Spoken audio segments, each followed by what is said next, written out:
C'est vraiment le fun, c'est la première de l'année. Merci Sam pour le bruit de fond. Et aujourd'hui, je vous introduis deux invités exceptionnels. À ma gauche, on a Simon Archambault, qui est un pasteur, aussi mon beau-frère, incroyable, le plus stylé avec sa veste. J'aime la casquette, j'apprécie tout ça. Et on a aussi un collaborateur, parce que là, c'est la deuxième fois qu'il vient. Il s'appelle Sam. Vous le connaissez peut-être déjà. Je suis très content de vous avoir avec vous, guys. C'est cool. Bonne année d'ailleurs. Content de vous avoir avec vous, avec nous. Avec nous. Ouais, c'est ça. Je travaille fort sur mes intros. Bon matin, bonne année. Bonne année, guys. Comment ça va? Merci d'accepter merci. De venir avec nous pour cet épisode croustillant. Vraiment, on pouvait pas être mieux équipé qu'avec vous deux pour aller en profondeur dans les sujets. On avait envie d'aborder dans un épisode tout ce qui avait été amené sur la sphère médiatique, culturelle, cette année en 2024, parce qu'on dirait qu'il y a comme une recrudescence où ils en parlent beaucoup. En tout cas, j'ai remarqué des documentaires à Télé-Québec, ou pas des documentaires, mais des reportages à Radio-Canada. Ça commence Urbania aussi, un peu de reportage sur ça. Ça a été abordé dans des podcasts. C'est sorti, il y a eu un épisode de Une époque formidable à Télé-Québec. Fait que j'avais envie qu'on revienne un peu sur le fameux documentaire Alpha qui est sorti. Comme, on a du jus, là, pour l'épisode. On a vraiment du jus, je pense. Pour une bonne discussion de salon. Parce qu'il faut savoir que, tu sais, dans le fond, nous, c'est un privilège. Parce qu'habituellement, à chaque temps des fêtes, on aime ça discuter comme ça, mais on est interrompu. Mais là, on a la grâce d'avoir des micros, puis on peut vraiment aller au bout de nos idées. Nice. Ça, c'est vraiment cool. Let's go. Ouais, pour vous mettre un peu en contexte, c'est ça, on est dans le temps des fêtes, puis on a profité de la présence de nos deux collaborateurs pour faire un podcast. Ouais. Continue. Non, mais c'était important la mise en contexte, puis je suis sautée direct dans le sujet, mais c'est ça, là, les enfants font la sieste en bas, on profite d'une petite fenêtre on sort les micros, on sort les caméras pour mettre en cam ce qu'on dit dans nos soupers, dans nos parties. C'est le genre de conversation qu'on a une fois que les cadeaux sont ouverts puis que les enfants sont occupés. C'est les conversations qu'on a, mais là, c'est comme si on était invité à l'avoir dans le podcast, cette discussion-là. Merci de nous accueillir. C'est vraiment merci à vous de prendre votre temps de papa. On sait que vous êtes fatigué, on sait que vous êtes occupé, fait que c'est vraiment un privilège pour nous de vous avoir. Vraiment. Pour aller un peu mettre les bords sur les T, les points sur les I. Les points sur les J. Sur ce qui s'est dit un peu parce que on a été titillés, je pense, parfois dans des propos qui ont été amenés, dans des choses qui ont été dites qui sont pas tout à fait alignées avec la vraie croyance, la Bible, les vraies écritures.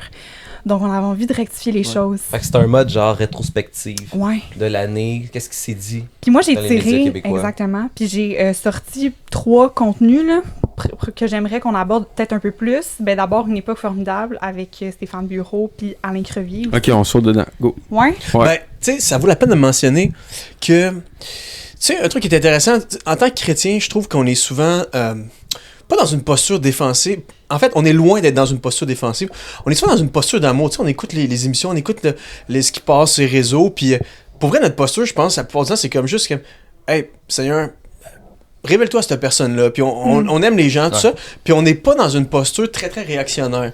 Mais je trouve que il y a tellement de choses qui se sont dites que ça vaut la peine, en tant que chrétien, de juste rebondir là-dessus. Fait que je le mentionne parce que certaines personnes pourraient penser qu'on est comme, OK, let's go, on cherche la polémique puis on cherche les bébites. Non, pour vrai, il y a tellement de choses qui se disent sur les chrétiens au Québec. Si on devait sauter sur chaque chose, on n'aurait même plus le temps pour aller à l'église, pour aimer nos familles.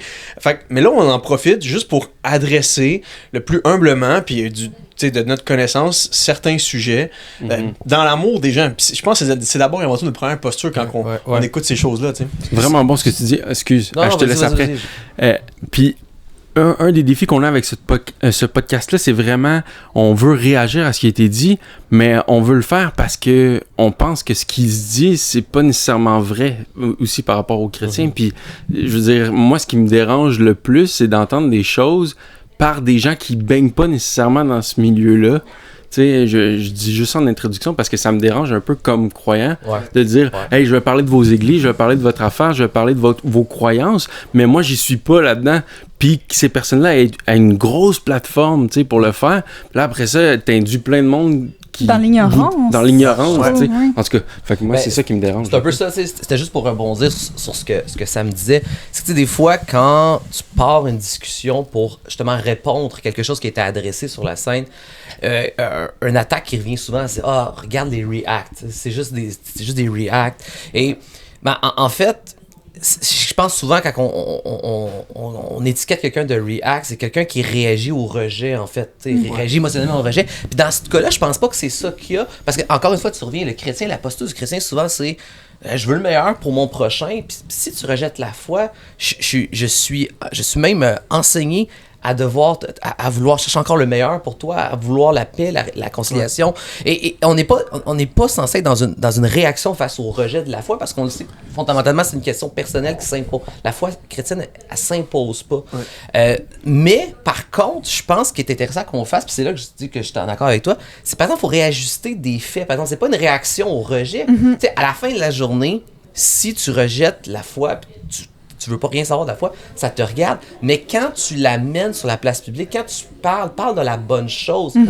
On est à l'heure que tout le monde personne veut être caricaturé ou de la désinformation. Tu sais, on parle du fait alternatif. Personne veut avoir un fait alternatif de ce qui lui tient à cœur. Mais il y a plein de faits alternatifs dans les médias. Quand on vient traiter du sujet du christianisme, on dépeint mal le christianisme. On accuse des fausses accusations. Tellement. Puis on veut pas accentuer la division. Je pense qu'on veut juste ramener les faits. Puis tu sais, on est tellement mal dépeint. Mais je pense...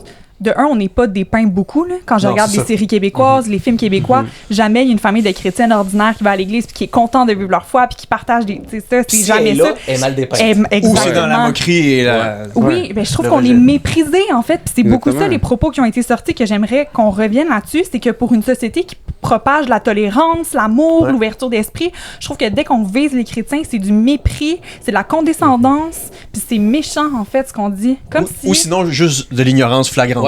Exactement. Ou des reproches, en fait, parce que c'est ça aussi c'est là qu'il peut y avoir un aspect que c'est bien à un moment donné de réagir, c'est que souvent c'est formulé sur des thèmes des reproches. Ah, la religion c'est ça, c'est ça, mais c'est des faux reproches. Est-ce qu'on peut avoir un espace où on peut désamorcer des faux reproches qu'on n'a pas à porter ce reproche-là. Puis moi j'aimerais inviter les gens aussi, que vous soyez croyants ou pas.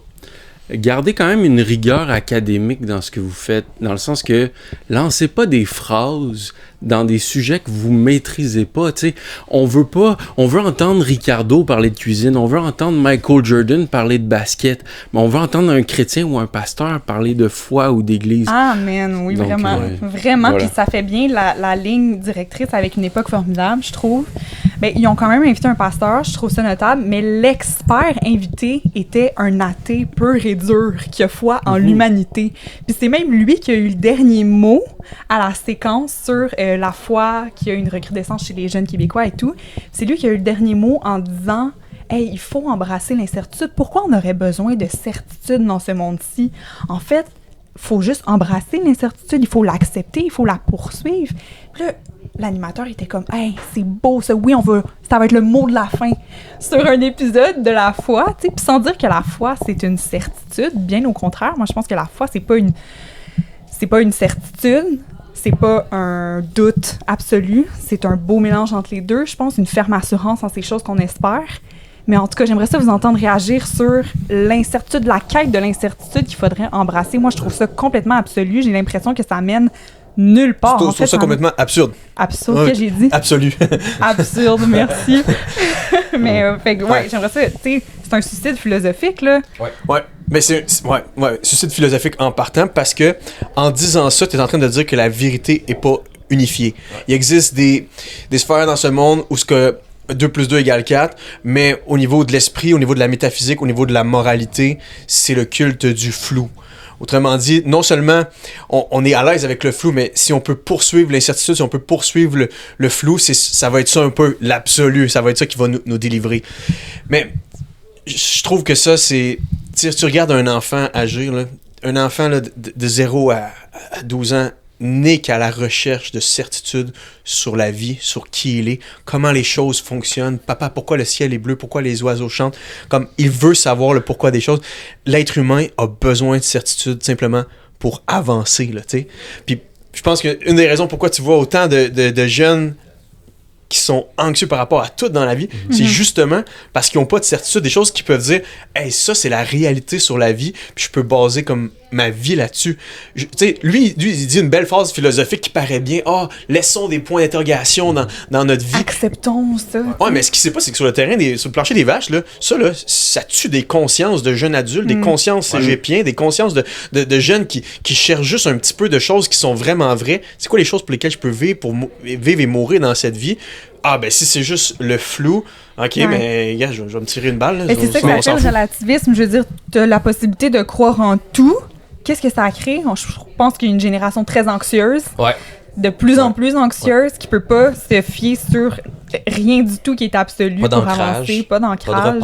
Ouais. Mais moi, ce qui fait plus ou moins de sens quand je t'écoute, c'est que je pense que si on parlait avec la majorité des personnes qui croient pas nécessairement, sont d'accord avec toi sur le fait que ça prend des certitudes. Puis ces gens-là vont défendre la certitude, la sécurité, mais vont amener ça comme une forme de psychologie, comme la marche à suivre un peu, tu sais, ça nous a été transmis par... Puis on est... Les gens, là, tu parles avec eux, puis ils disent que ça prend une éthique, ça prend du respect, ça prend toutes sortes de belles choses. Il y a des choses qui sont sûres pour eux aussi. Par contre, là où je t'appuie, c'est quand t'arrives...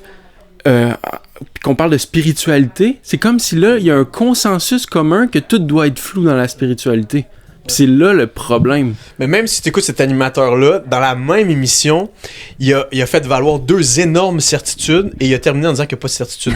Il a fait valoir, premièrement, qu'il est convaincu que l'homme est bon. Et là, ça, c'est son nouveau livre. Je pense que l'animateur, c'est l'animateur de Second Regard. Il est convaincu que l'homme est bon. Il a sorti un livre là-dessus, La bonté de l'humanité. Bon, faudrait peut-être juste comme lui rappeler comme les guerres qui ont rage partout dans le monde, puis l'horreur de nos propres cœurs parfois, là, tu sais, je veux dire, même si on jette un regard juste honnête sur nos propres pensées en une journée, on a assez pour dire « je suis le pire des pécheurs ». Mais ça, c'est la faute de la religion, là. Ouais. Passons. Mais en fait, ce que je veux dire, lui-même, à la fin, lorsqu'il affirme que la beauté de la vie, c'est l'incertitude. Ce qu'il sait pas, c'est qu'il est en train de dire une énorme certitude sur la vie. Là. Comment tu peux prouver ça, que ce qui compte dans la vie, c'est l'incertitude? Impossible. Mais tu le défends comme étant une certitude. Donc, il y a une logique qui n'est pas respectée ici. Là. C'est circulaire comme argument. C'est circulaire et je pense que dans la société dans laquelle on vit, une société qui prône vraiment l'inclusion, le multiculturalisme, l'accueil, puis qui à la base sont des valeurs qui a de tout quelque chose là, de très bien aller chercher là-dedans. Et on pourrait y revenir éventuellement, puis il y a une origine, encore une fois, judéo-chrétienne qu'on veut toujours évacuer, qui est abouti à ces valeurs-là. Mais dans le cadre de ces valeurs-là, ça devient une sorte de valeur suprême. Le peu demeurons flous sur toutes ces questions-là, justement, au nom justement de l'inclusion puis de l'accueil. Et ça donne une apparence, et c'est là qu'à un moment donné, il y a une certaine hypocrisie ou contradiction, c'est que ça donne une apparence que c'est en fait la posture qui serait la plus humble. Il y a une apparence d'humilité, il y a une apparence d'ouverture, mais encore une fois, c'est déclaré comme un fait. Lorsque c'est déclaré comme un fait, c'est pas une position. Quand tu dis à fond, là, tu questionnes le relativisme, comme tu l'as nommé tantôt, ou ce désir, en fait, de dire qu'il n'y a pas de vérité, ou de dire que tout est un peu une vérité, en fait.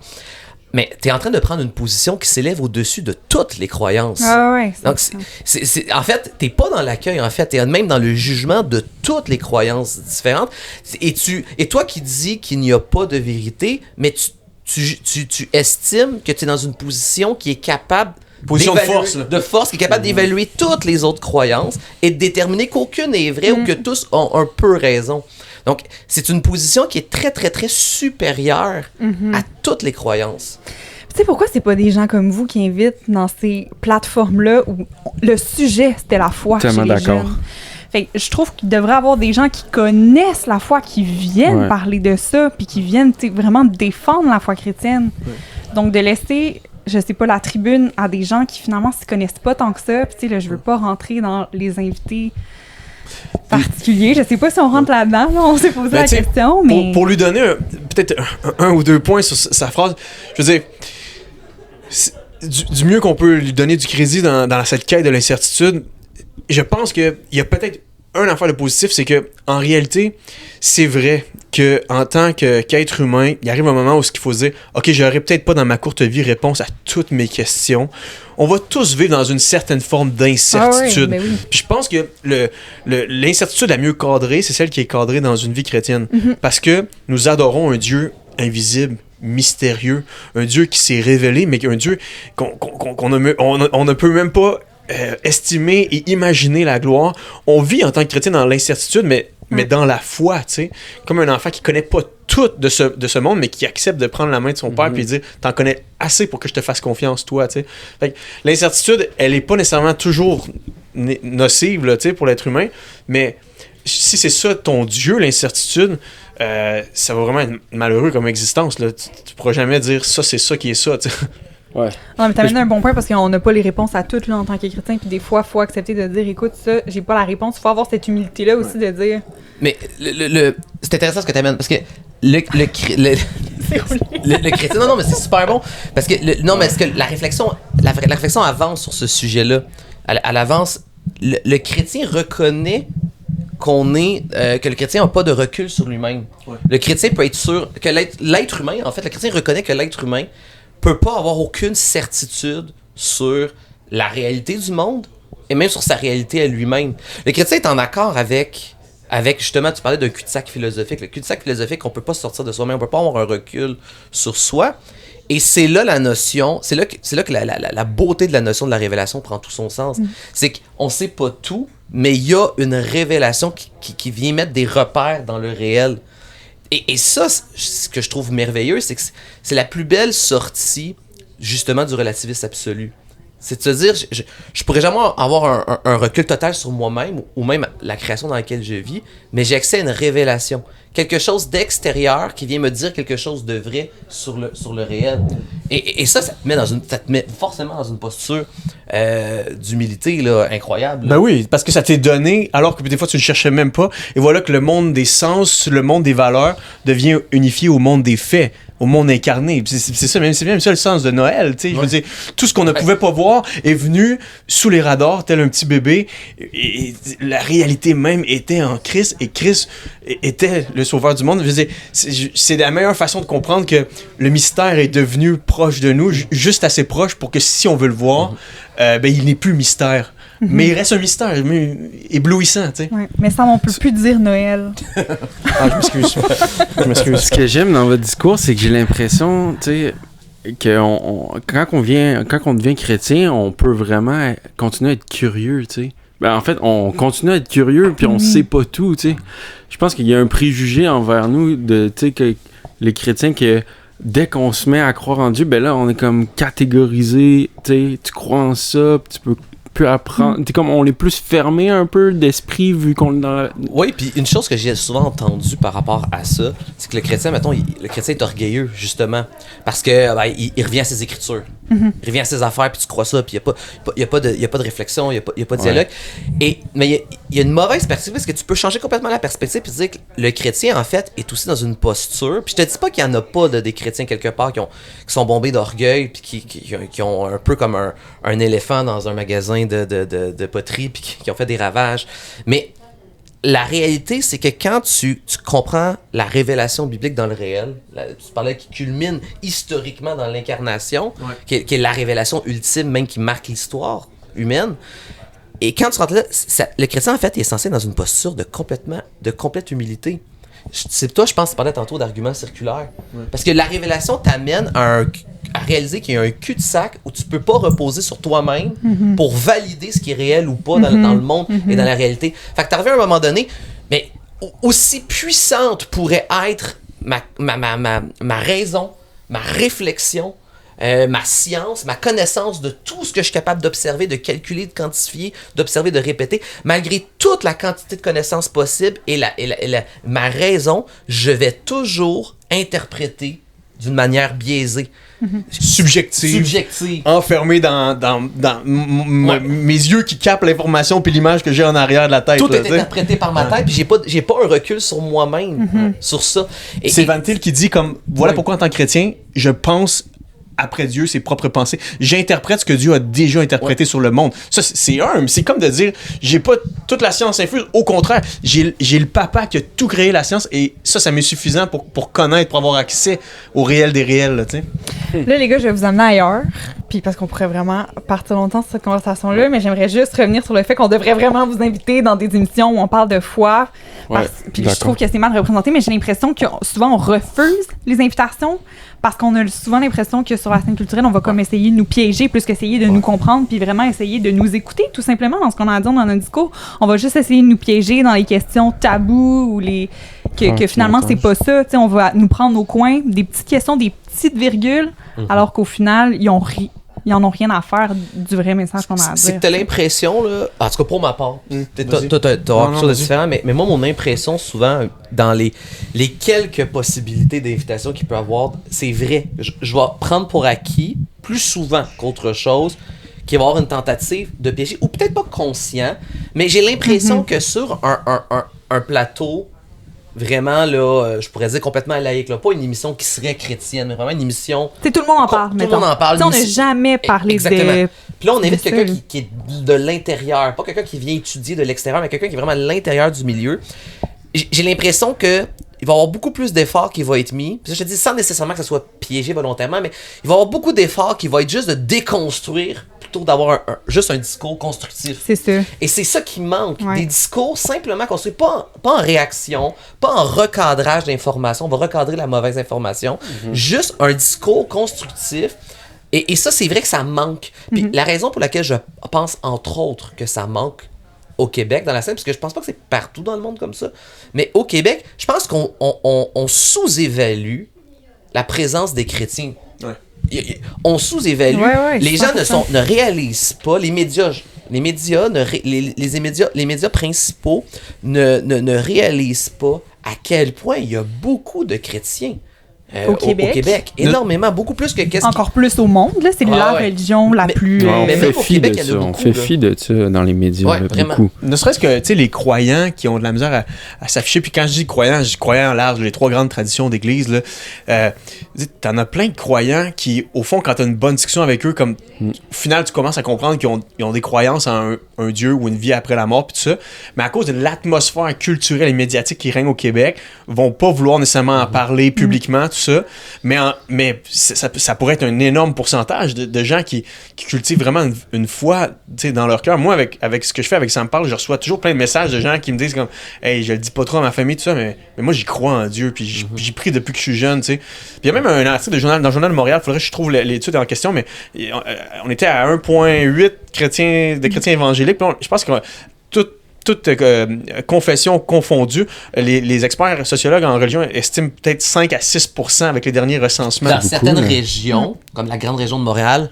plus haut que ça. Fait que c'est quand même beaucoup là, de population. Là. Puis avant de passer à un autre contenu, j'aimerais quand même féliciter les recherchistes et tout d'une époque formidable qui a quand même osé faire un segment d'émission là-dessus sur justement la foi chrétienne en recrudescence chez les jeunes. Puis je pense qu'il y a quand même des super bons témoignages qui ont été mis là-dedans. Fait que je trouve que ultimement, ça a été un point super positif, là, cette émission-là, puis on est quand même content. Ça aurait pu être mieux fait.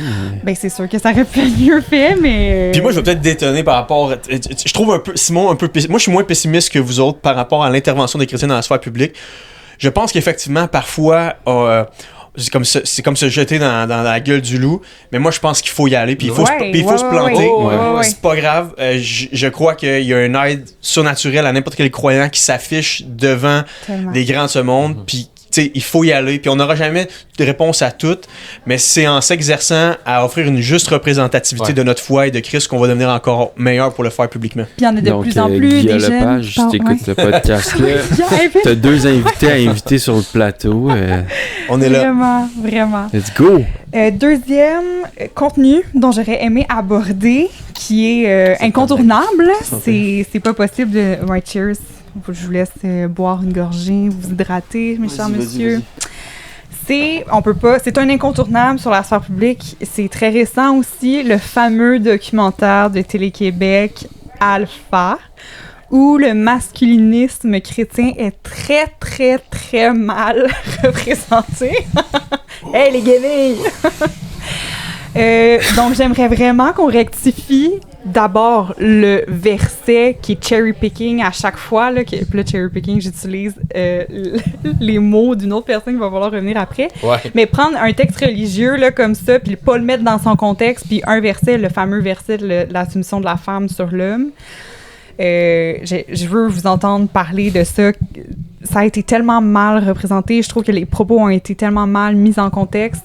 Fait que j'aimerais vous entendre sur la vraie masculinité dépeintes dans la Bible, ce que la vérité de ce que la Bible dit par rapport à la position de l'homme, la position de la femme. D'abord. Fait que c'est un podcast de combien de temps, finalement? Ben, c'est ça, là. C'est que moi, je vous entendais parler sur la première question, puis j'étais comme, ouf, qu'on sortira pas de là. Oh, wow! Non, mais c'est excellent, là. C'est plein de contenu, c'est gratuit. Vous pouvez supporter la chaîne, let's go. C'est ça, faut juste se dépêcher avant que les enfants se réveillent. Ouais, c'est ça, exactement. Aïe, aïe, hein, grosse... Tu commences, je commence, là? Ben, je peux-tu raconter Vas-y. une anecdote, OK? Moi, là, puis ma femme, là, souvent, là, quand on le peut, le dimanche soir, c'est une émission qu'on aime écouter. Tout le monde en parle, ça nous met à jour tout le temps. Mais là, c'était pas tout le monde en parle, c'est un documentaire. Ouais, mais c'est parce qu'il y a pas tout le monde en c'est parle. ça, exactement. Oui, OK. Je me souviens, OK, quand on était en train de... On mangeait notre souper, les enfants couchés font du chinois, on écoute, tout le monde en parle. Et là, justement, les 3 invités qui viennent pour présenter le documentaire. Et un de ceux, justement, qui est étiqueté dans le documentaire masculiniste est présent. Il est là, il fait sa défense. Et je crois que c'est la fois que j'ai été le plus gêné en écoutant quelque chose. Tu sais, j'étais tellement gêné que je regardais pas la télé. À un moment donné, je réalisais que je mangeais en regardant le coin à terre. Tu sais, je réalisais après coup, je disais, hey, mon dos, j'étais tellement gêné que je suis même pas capable de regarder ce qui se passe. C'est gênant. Et ce qui est triste et gênant là-dedans, c'est quand la Bible et le christianisme est mêlé à tout ça. Ouais. Ça me gêne. Et on parlait de désinformation. Tu sais, tantôt, je disais, des fois, il y en a des mauvais chrétiens qui donnent une mauvaise image. Ça, justement, ça aide pas la cause. Ça nourrit une mauvaise, fausse information sur le christianisme. Mais même à la bonne information, ça me donne là. Ouais. Il existe dans la conversation actuelle, idéologique, sur qu'est-ce qu'un mâle. 2 opposés, à mon avis, évidents. Le premier, ben, c'est celui qu'on est en train de discuter. On pourrait dire du côté droit. Le mâle alpha qui cherche à utiliser toute sa force, ses dons, peut-être sa virilité, afin non pas de servir, mais d'asservir, de dominer. Caractéristique typique chez les hommes, les psychologues vont vous le dire, tu regardes un enfant, et moi j'ai un gars de 3 ans, tu regardes un enfant de 2-3 ans, un jeune garçon va rapidement comprendre qu'il a en son pouvoir, même envers les jeunes filles plus vieilles, le pouvoir de dominer par ses cris, par ses points, par son intensité. Et ça, bibliquement, on retourne au récit de la Genèse.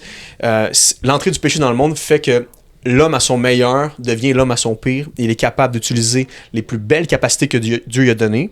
Je veux dire, il est prouvé que l'être humain, l'homme est plus musclé, plus fort qu'une femme, mais soudainement, tout ce qu'il a de meilleur, son leadership, sa proactivité à servir, à sa belle vision d'ensemble du monde, de la famille, sa capacité de travailler à certaines tâches physiques, tout ce qu'il a de meilleur pour servir, il l'utilise pour dominer. Maintenant, l'autre côté du spectre, ben, c'est un peu ce à quoi réagissent les mâles alpha. C'est comme, ben là, non seulement vous dites qu'il n'y a plus d'hommes, qu'il n'y a plus de femmes, mais la montée du féminisme, et là je parle d'un féminisme agressif qui vient d'évaluer l'identité d'homme. Je parle pas de dire l'homme et la femme devraient gagner le même salaire s'ils font la même job. On s'entend, je suis féministe là-dessus. Mais pour un féminisme agressif qui vient remettre en place, ne serait-ce que la valeur d'un homme avec des phrases du genre « Moi, un homme blanc, hétérosexuel, ça c'est la pire des monstrualités, c'est le pire des monstres qu'on pourrait créer en société. » Ça c'est l'autre pan. Puis, vous voyez, le christianisme est encore et toujours la voie alternative par excellence. Ouais. Qu'est-ce que le discours biblique? Le discours biblique est tellement magnifique. Pour résumer, là, la place de l'homme, là, c'est d'utiliser tout son leadership, toutes ses capacités données par Dieu pour servir les siens. L'homme défend sa patrie, il sert sa société, il est au service de son épouse, il est au service de ses enfants. Hey, mon gars, il y a 3 ans, là, puis des fois, je le prends avec ses mains, puis je le prends, puis je le regarde dans les yeux, là, doucement, puis j'ai dit, Lewis, toute la force que Dieu t'a donnée, là, je veux que tu en prennes soin. Tu la prennes pour prendre soin de ta grande sœur, prendre soin de ton petit frère, prends soin de ta maman, elle a besoin de toi. Utilise tout ce que Dieu t'a donné pour prendre soin. Et je pense que c'est ça que notre société aime pas tout concept d'autorité, mais il existe un concept d'autorité positif. Ben oui. Le leadership masculin, il est sacrificiel. La société veut pas entendre comme quelqu'un qui dit « Hey, l'homme est soumise, la femme doit être soumise à un homme qui a l'autorité. » Mais vous avez raison. La soumission biblique, elle est toujours volontaire. La femme veut se soumettre à son mari parce que le meilleur de son leadership est à son service. En fait, c'est à son bénéfice de vouloir être servi. Puis je rajouterais un dernier truc. Il faut comprendre que cette soumission-là est ancrée dans la nature des choses de ce monde parce que Dieu a voulu que ce monde représente symboliquement la splendeur de son nom. Moi, quand je raconte une histoire à mes enfants, j'ai en arrière-tête des vraies valeurs sur la réalité, mais l'histoire me sert de représentation de ces valeurs-là. Et c'est ce qu'on trouve quand Paul veut défendre une masculinité positive. Qu'est-ce qu'il fait? Regardez, Dieu créa l'homme et ensuite il créa la femme. C'est ancré dans comment Dieu a voulu mettre de l'ordre dans ce monde pour témoigner de la transcendance de son nom, de la gloire du Père. Mais corrige-moi si je me trompe, mais c'est pas dans le cadre du mariage aussi? Femme, soumets-toi à ton mari. Puis totalement. C'est ça? Ouais. Fait que c'est pas juste, hey, les hommes sont là, puis les femmes sont là dans le monde. C'est comme vraiment dans un mariage. Ça me donne envie de rebondir ce que tu dis parce que. Excellente nuance. Un gros problème de masculinisme dans certaines factions, on pourrait dire plus sectaires des fois du christianisme qui nous représente mal, c'est cette croyance que l'homme est par défaut au-dessus de la femme. Alors que c'est pas un appel à dominer, c'est un appel à l'homme qui doit avoir un rôle d'être actif en tant que serviteur. Tu sais, un des traits que l'homme est appelé à partager avec Christ, c'est celui du roi serviteur. C'est bon, ça. L'homme qui n'est pas serviteur dans sa maison exerce pas la masculinité biblique. Et tu sais, tu parles avec la soumission. La soumission est souvent mal comprise. Quand Dieu crée l'homme pour accomplir son œuvre sur la terre, justement d'ordonner la création, de prendre soin du jardin et tout ça, ça dit que l'homme n'est pas capable de faire cette mission-là. Et Dieu lui envoie une aide. Puis l'aide, c'est un terme tellement faible en hébreu. L'aide, souvent qu'on pense à l'aide, ok, on pense à un assistant, une servante. Alors que le mot que Dieu utilise, c'est le mot militaire quand Dieu en vient en aide, le mot qui s'octroie à lui-même. La femme, en fait, le bon mot, ça serait le secours divin. Pour donner la pleine saveur du mot. Le secours divin de Dieu pour que l'homme soit capable d'accomplir cette tâche gargantuesque, impossible, c'est la femme. C'est le secours divin de Dieu pour qu'il soit, et c'est étymologique, sous la même mission que Dieu a donnée. Donc, la soumission, c'est pas la domination, c'est d'être une équipe divine de feu pour accomplir l'œuvre de Dieu. Et ça, c'est le plan original. Et c'est pour ça, comme tu disais, Paul, quand il parle de ça, il revient au plan original, en parlant au couple, justement. Hey, dans la maison, vous êtes une équipe divine. Dieu vous a pourvu divinement l'un avec l'autre pour accomplir quelque chose de superbe. Puis la chute parle que dans le péché a affecté ce monde-là. Puis la nature de l'homme, c'est de prendre ces belles capacités que tu disais, Sam, puis de les détourner. Puis il y a une guerre entre les deux. Tu sais, la guerre des sexes, là, ça a commencé à la chute. C'est ce que Dieu dit. Il dit, l'homme, tout ce qu'il y avait de beau, sa tendance avec le péché, ça va être de dominer la femme. C'est pas l'intention de Dieu. Ça, c'est la conséquence d'avoir dit oui à soi-même plutôt qu'à la volonté de Dieu. Il dit, l'homme, sa tendance, dans toute l'histoire de l'humanité, ça va vouloir de dominer. Puis c'est quoi la tendance de la femme qui dit immédiatement après? C'est de désirer cette position-là, c'est d'usurper. Lui va avoir toujours tendance à dominer la femme. Elle aura toujours tendance à vouloir avoir cette position-là, blessée de cette dominance-là, de vouloir l'avoir. Et c'est un cycle infini. Et la seule personne qui règle finalement, qui réconcilie la guerre des sexes, c'est Jésus qui nous restaure. L'évangile. Puis si Jésus est présenté comme l'homme idéal, regardez comment Jésus brise les conventions au niveau des hommes. Les conventions, je te dirais, conservatrices. Jésus pleure, le plus petit verset de la Bible, Jésus pleura. Jésus n'a pas peur des émotions, Jésus pleure. Jésus vit des émotions, mais n'est pas dominé par ses émotions. Quand Jésus est en colère, la fois on parle de sa colère, c'est une colère qui est tournée vers le péché qui sépare les hommes de Dieu. Les hommes qui, pour le désir de l'argent, empêchaient les nations de venir. Donc, c'est un désir inclusif d'aller inclure les nations puis de les réconcilier. Donc, Jésus n'est pas dominé par la colère, Jésus utilise la colère pour faire le bien, pour faire la justice. Jésus est pas dominé par la passion, mais il se permet de pleurer quand c'est le temps de pleurer. Wow. On pleure. Jésus est le parfait exemple du masculinisme saint. Saint, oui. C'est l'homme par excellence. c'est l'homme par doux et excellence. humble de cœur, mais à la fois le roi de l'univers. Je dis. Serviteur. Ouais. Jésus, dans le jardin de Gethsémani, Dieu demande l'aide à ses amis pour venir prier quand il y a un besoin. Et Jésus s'en remet ultimement dans le moment où, le dernier moment de la croix, il s'en remet au Père. Ce que l'homme devrait être, dépendre de Dieu, demander l'aide aux amis, pleurer quand il le faut, utiliser sa drive, sa colère contre l'injustice, puis être un roi serviteur dans sa maison. Puis tu sais, faut juste résumer, là, grosso modo, là, ça n'existe pas le masculinisme toxique dans la Bible. Au contraire, la seule vraie porte de sortie au machoïsme, au mâle alpha, c'est l'évangile. C'est ce qui humilie de belle façon le cœur d'un homme pécheur qui veut utiliser ses capacités à mauvais escient. La Bible parle d'une égalité de valeur et de dignité entre l'homme et la femme. Le mot, c'est des vis-à-vis. Nous sommes des semblables. Il n'y a pas de position.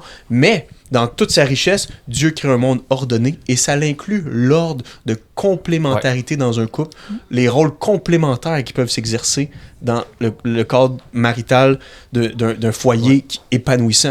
C'est très bon ce que vous dites, les gars, puis moi, ça me fait juste penser qu'il faut faire vraiment attention de prendre les passages bibliques dans leur contexte, puis de prendre conscience de ce que l'entièreté de la Bible dit sur le sujet.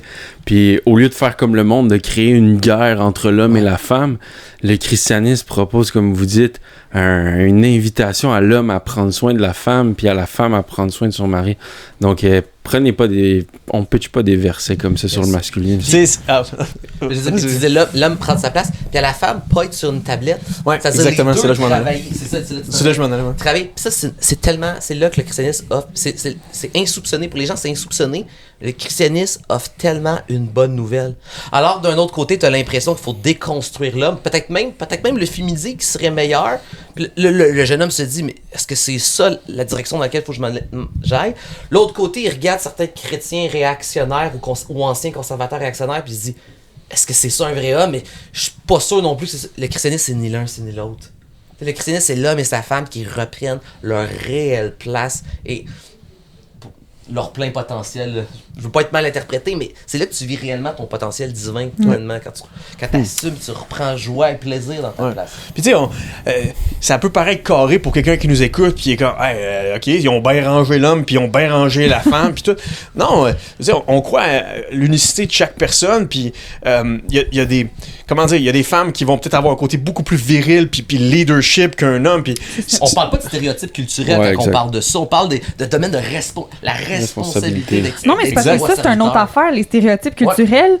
Dès qu'on a des traits typiquement plus masculins, là, dans notre société, on va te remettre en question. Oh, t'es peut-être un homme. Alors que c'est 100% accepté. Tu peux être entièrement une femme en ayant des traits beaucoup plus masculins. C'est correct, là.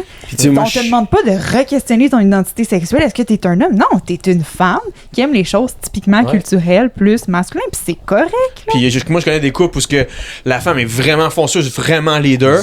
Le gars est beaucoup plus effacé, moins people person, mais il arrive très bien à mettre en exécution le modèle biblique où est-ce que l'homme a une place de, comment dire, où ce qu'il voit l'horizon devant lui, est capable de prendre des décisions finales des fois en considérant toute la famille, donner une direction, mission, tout en chacun ont leur don chacun, mais qui donnent la direction dans cette mission-là. Exactement.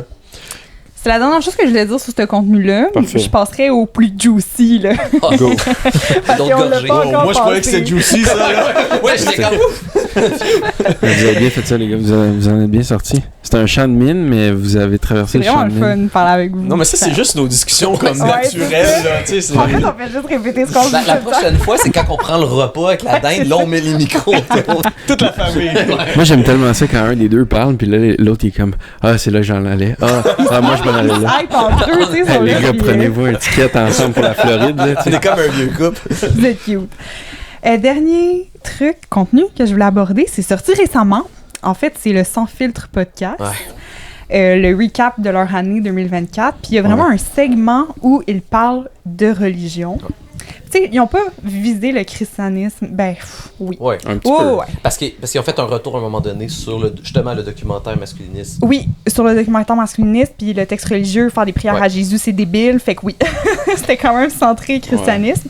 Je sais même pas s'ils ont peut-être parlé de vous, le podcast. Ben non, je pense pas. Moi, j'avais l'impression que peut-être. Ouais, moi, j'avais l'impression que peut-être qu'il avait vu votre Ben podcast, non. puis là, il Moi, je réagissait. pense que c'était le podcast de GNT. Peut-être. Ouais, peut-être. GNT puis Emmanuel Ouellette, Mani, qui ont Qu'on sorti... salue, on les ouais, aime. vraiment, Lâchez tu sais, pas, moi, les je trouve ça Lâchez super, pas, c'est bon ce leur que vous contenu, puis tu sais, ils osent vraiment inviter des personnes qui sont pas d'accord avec eux, puis d'avoir une conversation, puis moi, je trouve que c'est ça qui manque Ça, c'était sur la salué. scène Ouais. culturelle. Vraiment, je trouve que c'est à saluer. Non. Après ça, on peut toujours s'améliorer et tout, mais ce que je propose pour le prochain segment, c'est que je sorte des quotes, Ok. puis que vous réagissez à ça. Qu'est-ce que vous en pensez? Ou on fait une grande conversation, mais c'est parce qu'on risque de se perdre. Ah non, bonne méthodologie, là. On sort des. Ouais, j'ai quand même une méthodologie, là. C'est Oh, ça, ouais, je me suis préparée. OK. Ben, les religions sont responsables de tous les maux de l'humanité. Première chose. Vrai ou faux?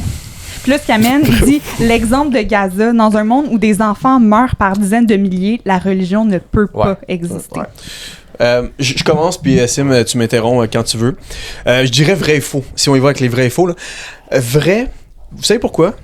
Parce que c'est l'amour religieux du cœur humain qui a tendance à amener ses propres valeurs et ses propres ambitions à un niveau qui peut parfois être extrémiste, et il se loge dans le cœur humain une passion comme idolâtre, c'est-à-dire que n'importe qui peut prendre l'amour, par exemple, de la patrie et mettre ça au premier plan, et à cause de cet élan-là religieux dont la Bible parle, le fait que chaque être humain est créé pour adorer Dieu, mais le péché déforme la visée de cette adoration vers des choses de cette terre, ça fait en sorte qu'effectivement les conflits éclatent beaucoup plus facilement, parce que des gens croient réellement à des choses qu'ils divinisent.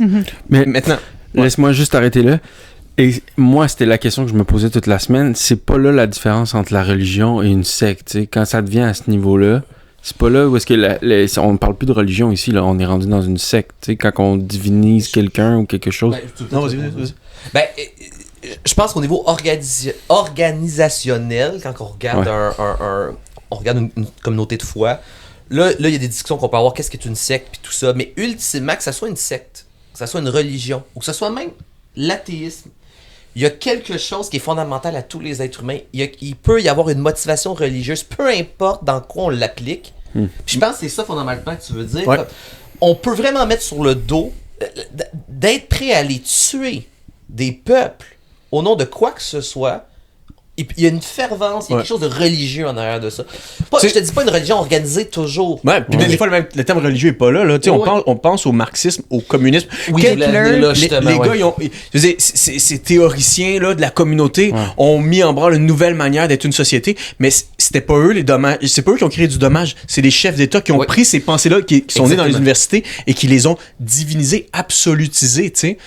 Mais ça, c'est important, il faut en parler parce que au début, on parlait justement de ce plaisir-là qu'on peut avoir, qui est bien là, de pouvoir des fois ramener certaines mes informations, rétablir certaines informations. C'est quelque chose qu'on entend vraiment souvent. Le religion est responsable de beaucoup de morts. Ouais. Des études qui démontrent que les mouvements athées, notamment marxisme, ont causé plus de morts.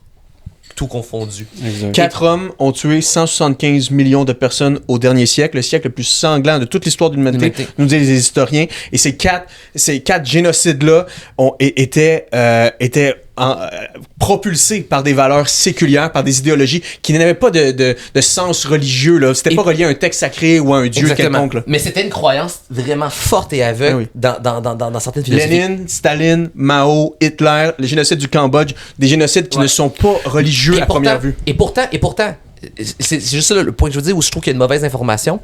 Le point où je veux en venir, c'est que le marxisme reste encore dans nos élites intellectuelles populaires. Puis jamais personne les attaque en disant attends une minute là. Ouais, le marxisme c'est tellement vrai. En fait, c'est pas la religion, mais historiquement parlant, c'est le marxisme qui est responsable du plus de morts. Tout le monde est capable de faire, mais là ils sont capables de la faire la part des choses. On se dit non, il y a une différence entre sur papier une théorie sociale et un homme orgueilleux quelque part qui s'est utilisé cette théorie sociale-là comme un outil pour dominer. Mais ça, c'est les hommes dominants. Mais c'est exactement ça, la religion.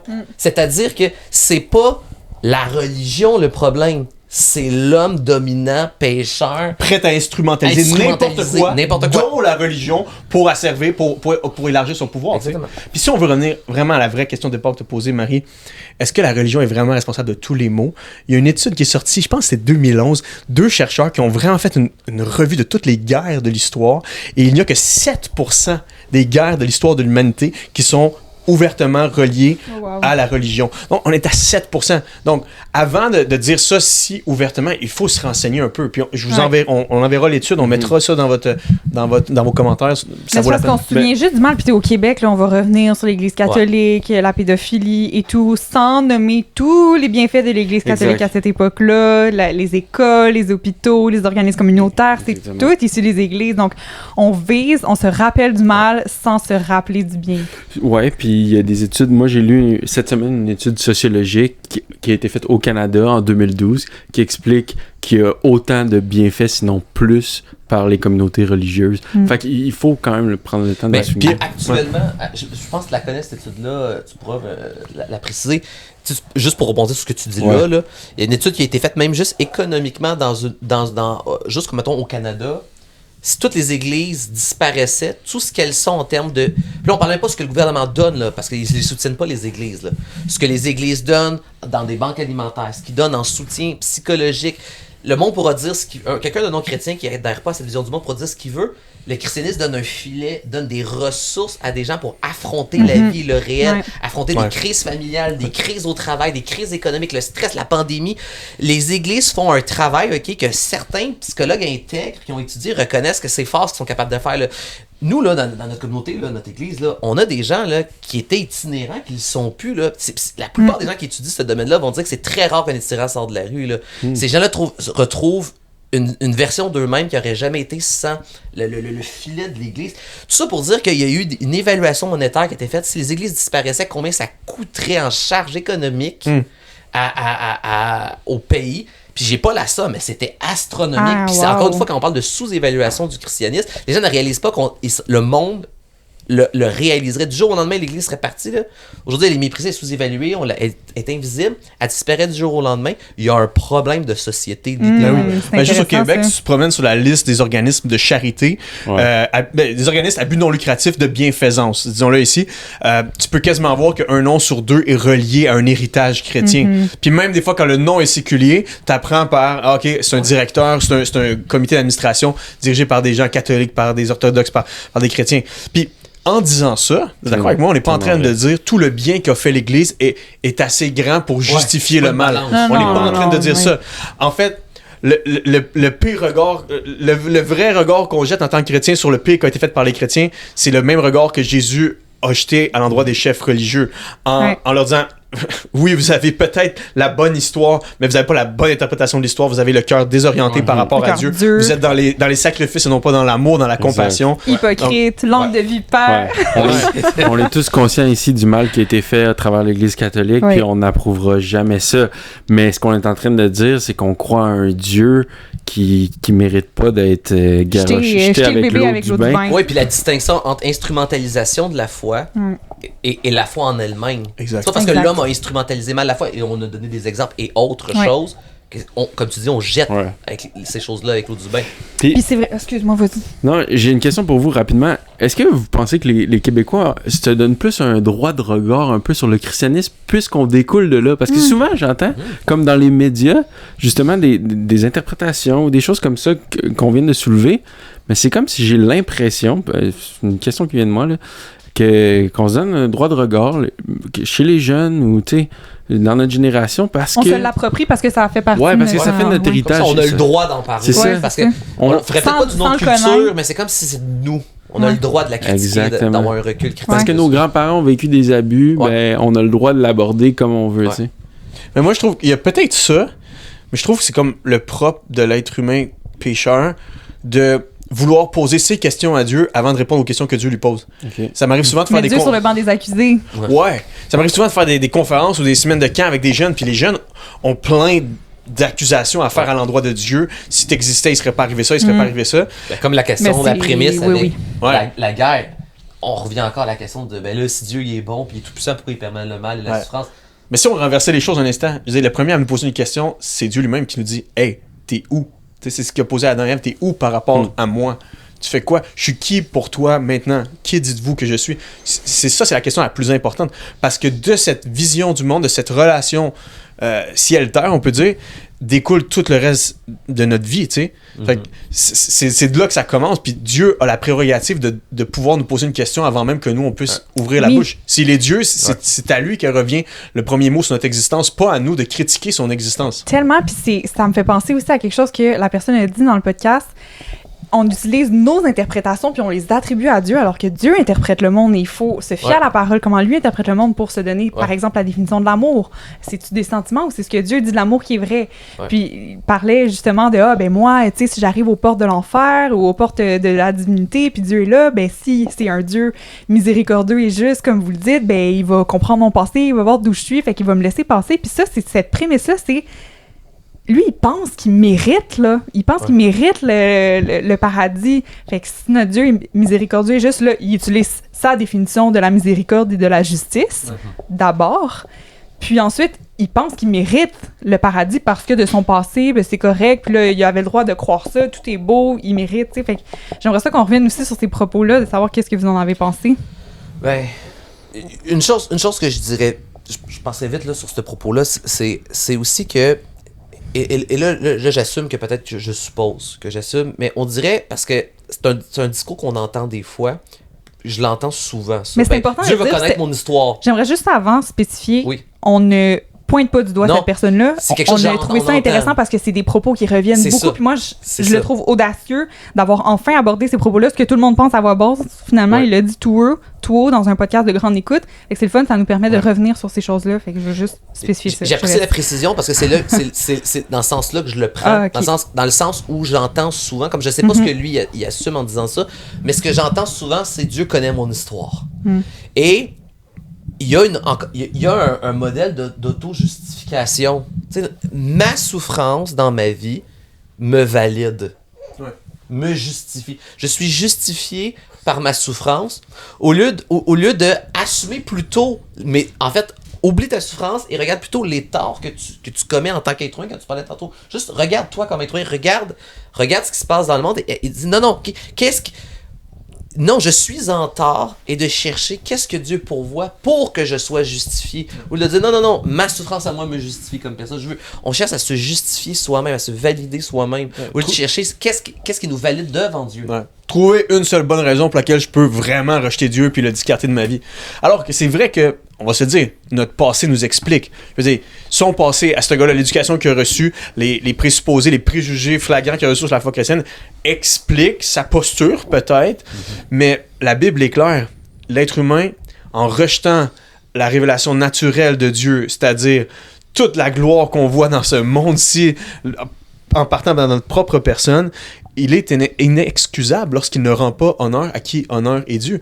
Nous sommes inexcusables, puis il n'y aura pas d'excuse assez bonne qu'on va pouvoir avoir devant le trône de Dieu pour dire « Hey, personne ne m'a jamais parlé ou j'ai jamais compris ça. » Non, chaque minute de notre existence, Dieu crie à nos cœurs à travers mille et une choses qui se passent à travers nos propres pensées, notre propre conscience nous interpelle à Dieu. Quand tu regardes ce gars-là qui s'exprime, je me dis, ok, ouais, c'est vraiment un gars qui aime pas la religion, mais au fond, je me dis, c'est vraiment un gars qui cherche Dieu du plus profond de son être. Il cherche la vérité, il cherche vraiment les vraies choses. Puis il voit les enfants à Gaza, puis il se dit, mais voyons donc, j'aimerais peut-être croire en Dieu, mais mon Dieu, ça se peut pas que ça l'arrive puis que Dieu existe. Alors, ce qu'il sait pas, c'est que son propre regard moral contre le mal lui vient de Dieu. Il est capable de discerner que les enfants soient sous les causes néfastes de la guerre, c'est une mauvaise chose. Qu'un enfant meure de famine, c'est une mauvaise chose. Mais si ça c'est possible, là, c'est pas parce que son athéisme est vrai, c'est possible parce que le christianisme est vrai. Il y a des choses qui sont fausses et qui sont vraies dans ce monde, qui sont morales et qui sont immorales. Et si tu enlèves Dieu de l'équation, ce n'est que des bouts de chair hauts comme 4 pommes qui sont en train d'être tuées. Mais il n'y a aucune moralité dans ce qui se passe en ce moment. Son épistémologie, elle est chrétienne à ce jeune podcasteur-là, alors que sa foi, elle n'est pas alignée avec le christianisme. Ouais, Sa capacité d'identifier justement qu'il y a un problème dans le monde ne trouve sens que si réellement il y a un problème dans le monde. Donc, il y a un créateur qui crée les choses selon un standard, et ce standard-là, en ce moment, n'est pas atteint. Chaque être humain a un devoir moral, mais si Dieu n'existe pas, tout est permis. Il n'existe pas ce fameux devoir moral qui s'impose à l'être humain de ne pas tuer un enfant. Mais lui, il avait même le discours que dans cette recrudescence de la religion, de Dieu, du christianisme, des gens qui retournent à l'Église, qui veulent parler de leur foi et tout, pour lui, c'était un recul face à l'évolution. Même ça, hein, c'est spécial, cette utilisation. J'aime ça. Cette utilisation de recul. Recul par rapport à quoi? Par rapport à un standard. Donc, même encore une fois, tu parlais de son épistémologie.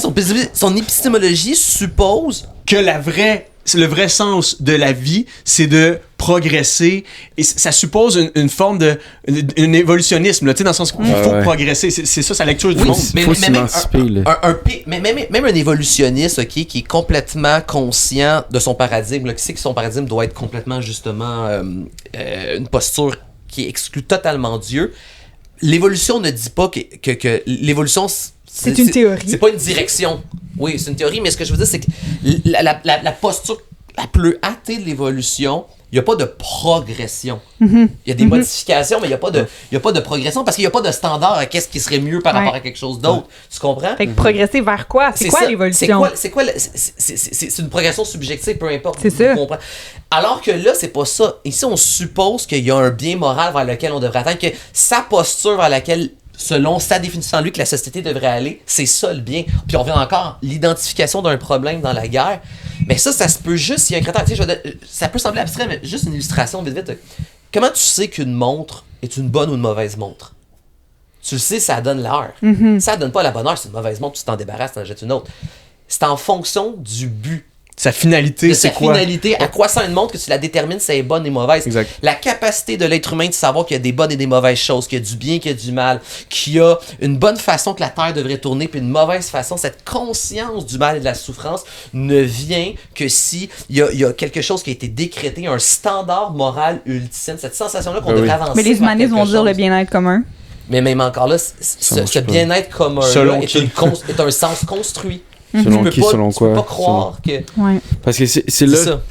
Moi, je trouvais que dans son discours, tu sais, je l'aime bien. En plus, j'écoute tout ce qu'il fait. Il est super intelligent. Il est intelligent, c'est un gars recherché, mais je trouvais que c'était comme une forme de relativisme. Son discours, il était en train de dire, dans le fond, « Hey, j'ai entendu, là... » Il était en train d'exprimer le relativisme à son paroxysme. Il était comme, « Hey, moi, j'ai entendu quelque chose qui est venu me déranger. » sur les réseaux sociaux. Fait que là, je réponds à ça parce que c'est venu me déranger, mais c'est pas supposé venir me déranger, là. Fait que c'est comme... Il était en train d'exprimer son relativisme qui l'atteignait, mais je suis comme... Hey, c'est sûr qu'il y a des choses qui vont te déranger, puis ça va créer des guerres de clochers, là, parce que vous allez finir par vous déranger, parce que lui, il croit ça à l'opposé. Puis, tu sais, ça revient au mâle alpha versus féminisme. Mais c'est qu'au final, il nous pointe en disant que, on pourra pas avoir une discussion avec eux parce que vous êtes basé sur des croyances, sans réaliser que lui-même est basé sur des croyances. Des grands présupposés dans son discours. Puis, tu sais, si on parle, t'as commencé avec le retour de la religion, ce qui est drôle, c'est que lui, bon, il s'insurge un peu, comment ça, je vois des jeunes faire parler de ça, puis tout ça, il me semble que ça avait disparu, là, un peu, là, puis on s'en allait dans la bonne direction. On était clean, on était bien. Ouais, mais juste cette idée-là présuppose une utopie que pendant un temps, au Québec, il y a pas eu de religion. Ça fait, depuis 1960, là, on s'est tranquillement débarrassé de la religion, puis les gens sont plus religieux, puis le monde suit le modèle québécois de plus en plus, et les vrais rationnels de ce monde-là, s'ils sont vraiment cohérents avec leur discours, là, ils vont tranquillement délaisser Dieu, puis ils vont devenir des êtres humains libres, matures, sans Dieu. Ça, c'était les promesses de la Révolution tranquille. Ce que notre génération, et même la génération avant nous, a suivi. Là. Puis là, nous, on récolte les fruits de ça. Là. Et ce sont ces mêmes jeunes-là qui n'ont pas eu de cours de morale ou de christianisme à l'école, qui n'ont pas eu d'enseignement de leurs parents. Ces jeunes-là qu'on était supposés faire... voici finalement la société idéale, départie de la religion. man, les jeunes veulent s'enlever la vie, les jeunes savent plus qui ils sont, puis c'est pour ça qu'ils courent vers la religion, parce qu'ils réalisent que ce sont des êtres de sens qui ont besoin de Dieu. Absolument. Le monde a toujours été furieusement aussi religieux, même si nous, on était en pause par rapport aux religieux, là, tu sais. C'est pas parce que nous, on pense que, ok, les religieux n'existent plus, qu'ils n'existent plus. C'est pour ça que les jeunes, comme, ils écoutent, maintenant, avec toute la mondialisation, ils écoutent des podcasts des États-Unis, d'Europe, puis ils réalisent comme, ok, on est vraiment dans une bulle au Québec qui tente de un peu croire l'illusion que la religion, c'est ça. Un monde sans religion existe, tu sais, mais ça existe pas. Là. Mais je pense partout à travers le monde. Ouais, les gens sont insatisfaits, tu sais. Je veux dire, moi aussi, j'aime aller chez Costco le samedi matin, j'aime aller voir une game de hockey une fois par année. Aller dans une friperie, mettons. J'aime aller dans une friperie, j'aime manger un bon repas en famille, mais je pense que quand t'arrives face à toi-même le soir, tu peux pas te dire que c'est juste ça la vie, puis quand t'as un nouveau-né dans les mains et dire « Hey, j'ai assez hâte de t'offrir mon Costco le samedi matin. » Non, c'est impossible, là. J'ai assez hâte de t'amener au Costco. J'ai assez hâte de t'acheter du linge de friperie. Non, pas de linge pour les bébés. On n'en achète plus, il y en a trop, ça suffit l'achat de linge pour les bébés. OK. On n'embarquera pas là-dedans, là. Ça aussi, c'est un sujet sans fin. Mais moi, j'aimerais... Non, mais j'allais dire juste pour le mot recul. OK, amenons ça au plancher des vaches, là. Je veux juste dire. Au plancher des vaches, excusez, cette expression-là me fait vraiment rire. Mais non, mais je veux dire au terrain des mortels, là, qui est comme. À la patinoire au hockey. Ok, vas-y. Prenons sa phrase, là. Est-ce que, au niveau pragmatique, là, c'est vraiment comme il décrit, un danger? Répète la phrase. Il parle du fait que il voit ça comme un recul et un danger que les jeunes. Dangereux, inquiétant. Exactement. S'identifient au texte sacré, à la Bible, et commencent à croire en Dieu. Hey, honnêtement, là, je pense que ça pourrait être la meilleure chose qui arrive aux jeunes hommes et jeunes filles je veux dire, de nos quartiers, de nos villes, de nos écoles.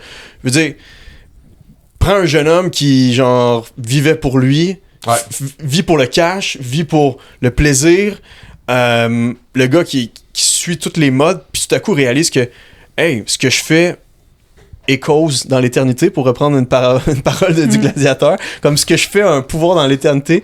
Dieu existe, je veux me prendre en main, je veux être un gars vertueux, je veux être un gars sage, je veux cultiver de bonnes habitudes. J'aimerais ça trouver une femme que je vais chérir jusque le restant de mes jours. Je vais lutter pour chérir cette femme-là et ses enfants. Je vais être le meilleur travailleur que je peux être. Si on entre en guerre, je vais défendre ma patrie avec un devoir sacré. Je vais vivre pour la gloire de Dieu, pour le bien de mon quartier, pour le bien de mes voisins. Je vais être le meilleur voisin au monde. Je vais sacrifier mes propres intérêts pour prendre soin de ceux qui souffrent. Je vais donner mon argent à ceux qui en ont pas au Québec. Hey, si tout le monde pouvait se convertir à Jésus. C'est sûr, je fais un real avec ça.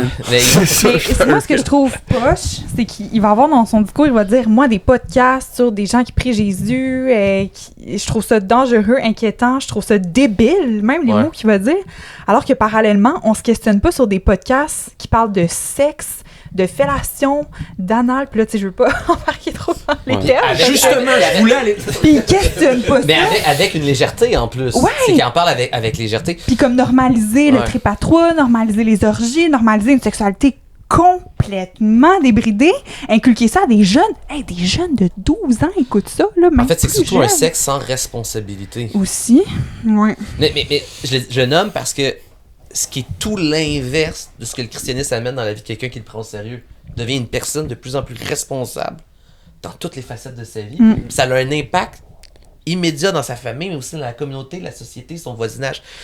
Nancy Pearcey présente dans son ouvrage, Amis communes à moi et Simon.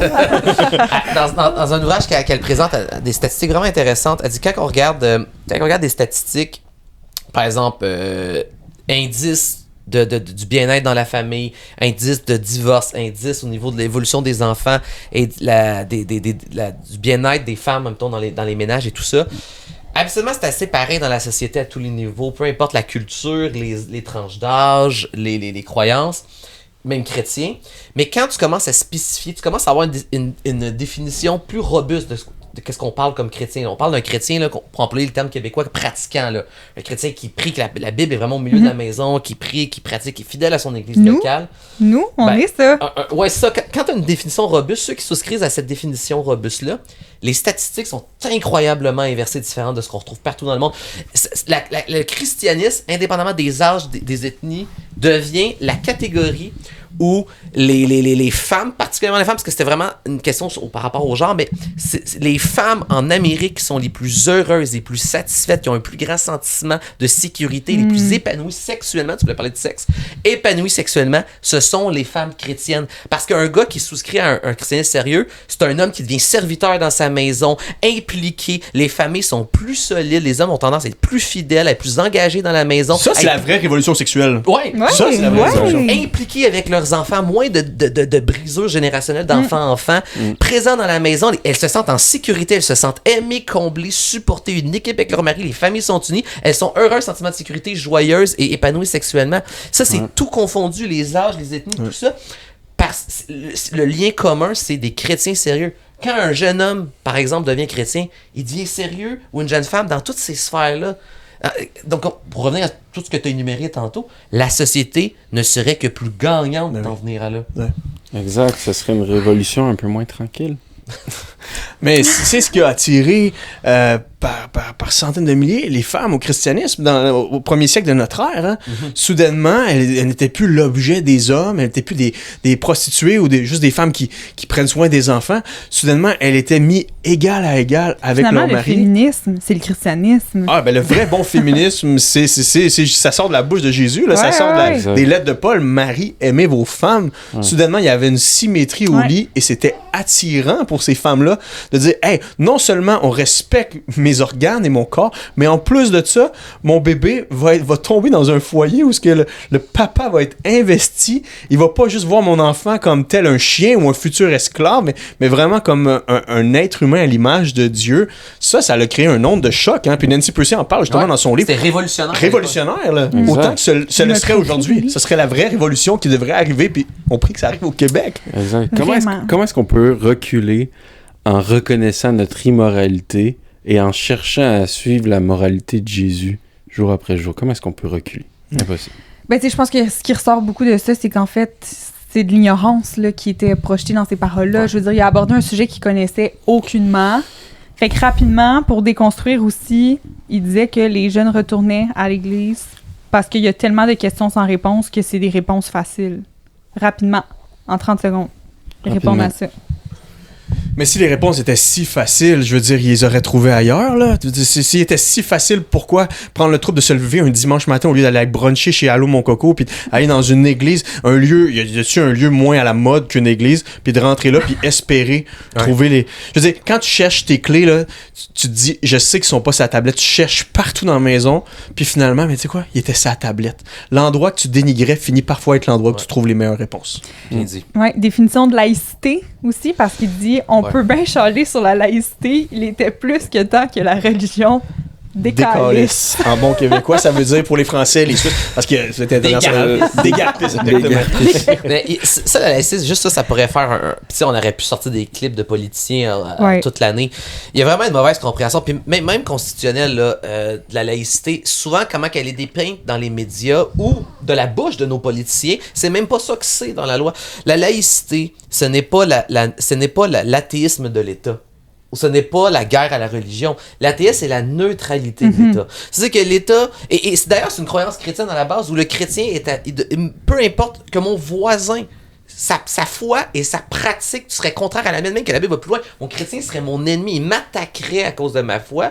Mon devoir, c'est de l'aimer, vouloir le meilleur pour lui en action, en parole et en prière pour lui. Le considérer comme un citoyen à dignité égale que mon compatriote chrétien, mon autre voisin. Là, il devrait être traité par l'État de la même manière, avec les mêmes droits, accès à toutes les mêmes choses. Donc ça, la laïcité, ce n'est pas l'athéisme, c'est pas l'anti-religion. C'est la neutralité de l'État et... Quand on parle des signes de religion, en état d'autorité, en service. C'est pas la disparition sur l'état public. D'ailleurs, la Constitution en parle.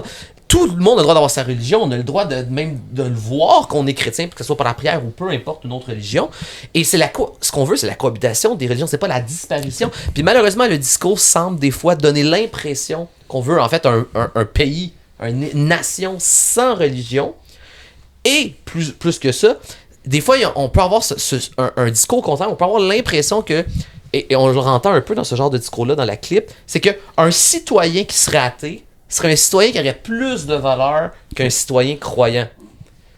Et tout ça part un peu de la Chambre des députés et des ministres, parce que même lorsqu'on revendique une certaine neutralité, c'est-à-dire le gouvernement a pour but le bien commun s'exerce en considérant chaque citoyen à dignité égale, peu importe son sexe, son genre et aussi sa religion, ce qui, je pense que c'est une bonne chose pour une certaine harmonie dans une même communauté, mais même cette prétention à vouloir chercher la neutralité, elle, au niveau pratique, elle ne peut pas se réaliser parfaitement. Elle a des limites. Pourquoi? Parce que même ces politiciens-là ont des préjugés religieux sur la vie. Je veux dire, même Monsieur Legault, même les ministres ont certaines appréhensions, certains idéaux. Ils voudraient pas voir telle sorte de prière faite en public. Ils voudraient pas que telle communauté religieuse ait trop de pouvoir. Certaines lois laïques semblent attaquer, en fait, plus précisément une religion plus qu'une autre, en fait. La laïcité est jamais totalement neutre, dépendamment de qui est là, puisque c'est un être humain qui est au pouvoir, un peu comme tu le dis. Puis, mais en disant ça, je veux dire, il faut quand même marteler que la seule vraie laïcité qui peut peut-être s'exercer sous une forme, on peut dire, imparfaite, c'est celle qui découle d'un socle chrétien qui affirme que l'être humain est créé à l'image de Dieu. Et même s'il rejette son Créateur, rejette le Christ, rejette les chrétiens, il vaut autant que n'importe qui dans cette société-là. Ça devrait être la prémisse qu'un premier ministre québécois affirme pour défendre. Voici, je crois à la laïcité de l'État parce que chaque être humain est créé à l'image de Dieu et doit avoir une chance à la vie. Bonne chance pour le jour où ça va arriver. Oui, mais aux États-Unis, c'est ce qui se passe. Dans le sens qu'un premier. Je veux dire, tous les présidents des États-Unis l'ont affirmé, à part récemment dans l'histoire des États-Unis, mais ils ont tous affirmé que n'importe qui débarquait sur le sol américain allait avoir sa chance, et ça découlait du fait que tu sois indien, que tu viennes de Londres, que tu viennes du Mexique. Peut-être pas Mexique, mais en tout cas, tu viennes des Amériques du Sud. C'est juste préciser que c'est pas ta pensée à toi, là. Tu parles dans la pensée. Je parle de la pensée de.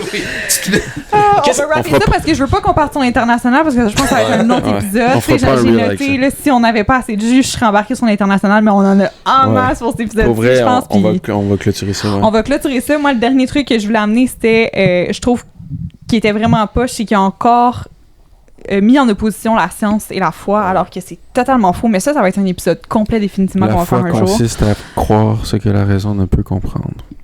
Ah, wow! C'est Blaise Pascal. Mais c'est la quote de C.S. Lewis, là, la foi et la raison sont comme deux ailes qui nous permettent de voler, quelque chose comme ça. Là. Je compte pas C.S. Lewis aussi bien que toi. Non, mais ça, je l'ai jamais entendu. Ouais, ils sont comme deux ailes pour s'élever et contempler la vérité, comme quelque chose comme ça. Ouais. Mais merci, les gars, d'avoir relevé l'exercice, d'aborder ces questions-là. Ça a été une discussion vraiment enrichissante. Ouais. Puis j'ai comme envie de finir sur une prière, mais je laisserai le mot de prière à quelqu'un, si vous voulez. Allez-y. Je suis comme... Ou je peux le faire. C'est moi qui y va, c'est toi? Ah, excuse-moi. Ben non, mais si vous voulez pas... Non, j'ai dit vous pouvez le faire. Puis là, finalement, j'ai dit je peux le faire.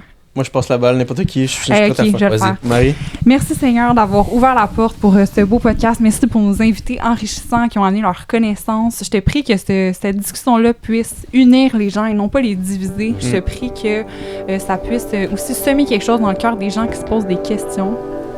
Et ultimement, je te prie Seigneur qu'on marche tous vers toi, qu'on court vers toi, qu'il nous tend les bras. Puis merci de nous accueillir dans ton amour parfait, dans qui tu es. Dans ton nom, Jésus, j'ai prié. Amen. Amen. Merci. Merci, boys. Hey, c'était malade. Moi, je suis prêt pour un deuxième. Là. On parle